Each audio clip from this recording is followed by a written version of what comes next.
주님께서 여러분과 함께 루카가 전한 거룩한 복음입니다. 그때 예수님께서 제자들에게 말씀하셨다. 나는 세상에 불을 지르러 왔다. 그 불이 이미 타올랐으면 얼마나 좋으랴. 내가 받아야 하는 세례가 있다. 이 일이 다 이루어질 때까지 내가 얼마나 짓눌릴 것인가. 내가 세상에 평화를 주러 왔다고 생각하느냐? 아니다. 내가 너희에게 말한다. 오히려 분열을 일으키러 왔다. 이제부터는 한 집안의 5 식구가 서로 갈라져 3 사람이 2 사람에게 맞서고 2 사람이 3 사람에게 맞설 것이다.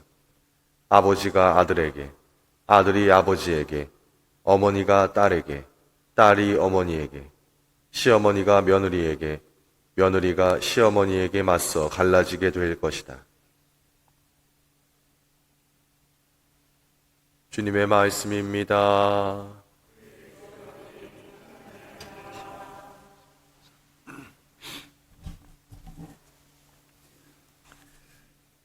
나는 세상에 불을 지르러 왔다. 그 불이 이미 타올랐으면 얼마나 좋으랴. 그리고 이어서 다시 말씀하십니다. 내가 세상에 평화를 주러 왔다고 생각하느냐? 아니다. 내가 너희에게 말한다. 오히려 분열을 일으키러 왔다. 그리스도의 평화라는 말이 있을 정도로 우리는 주님의 평화를 추구하면서 살아갑니다. 예수님께서 주시는 영원한 생명, 그리고 거기에서 오는 항구한 평화를 말이죠. 그런데 오늘 예수님께서는 불을 지르고 분열을 일으키러 왔다는 무시무시한 말씀을 하십니다. 예수님의 이 말씀은 예언자들을 떠올리게 합니다. 이스라엘의 역사에서 예언자들은 어떠했는지 살펴볼 필요가 있습니다. 예언자는 우선 하느님의 말씀을 전하기 위해 선택된 사람들입니다. 그들이 전하는 하느님의 말씀은 대부분 회개하여라 라는 메시지를 담고 있었습니다. 곧 이스라엘이 하느님을 저버리고 우상 숭배에 빠져 악의 길로 접어들 때마다 하느님께서는 예언자들을 보내신 것입니다. 그리고 당신께로 돌아오라고 호소하십니다. 이스라엘의 반응은 어떠했는지요? 이스라엘의 가장 위대한 예언자인 엘리야는 아합의 왕비 이제벨에게 쫓겨 목숨을 잃을 뻔했습니다. 다른 예언자들의 경우도 이와 비슷합니다.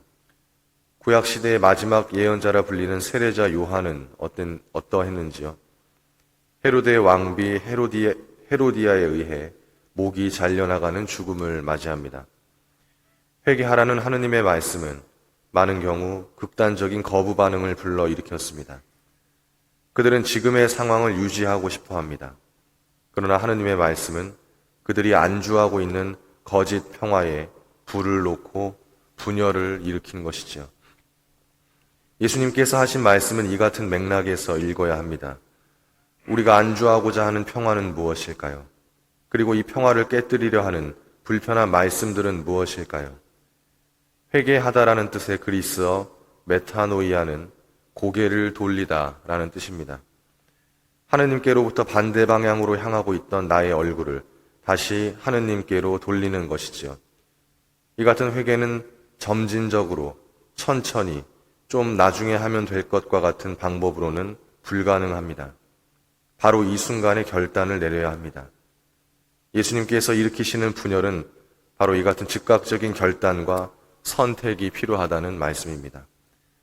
사랑하는 형제, 자매 여러분, 세상에 산다는 이유만으로 내가 누리는 모든 것이 거짓 평화는 아닐 것입니다. 내가 누리고 있는 이 평화가 거짓인지 아니면 진정 그리스도의 평화인지는 자신만이 가장 잘 알 수 있습니다. 마음속에서 들려오는 하느님의 소리에 귀를 기울여 보시면 좋겠습니다.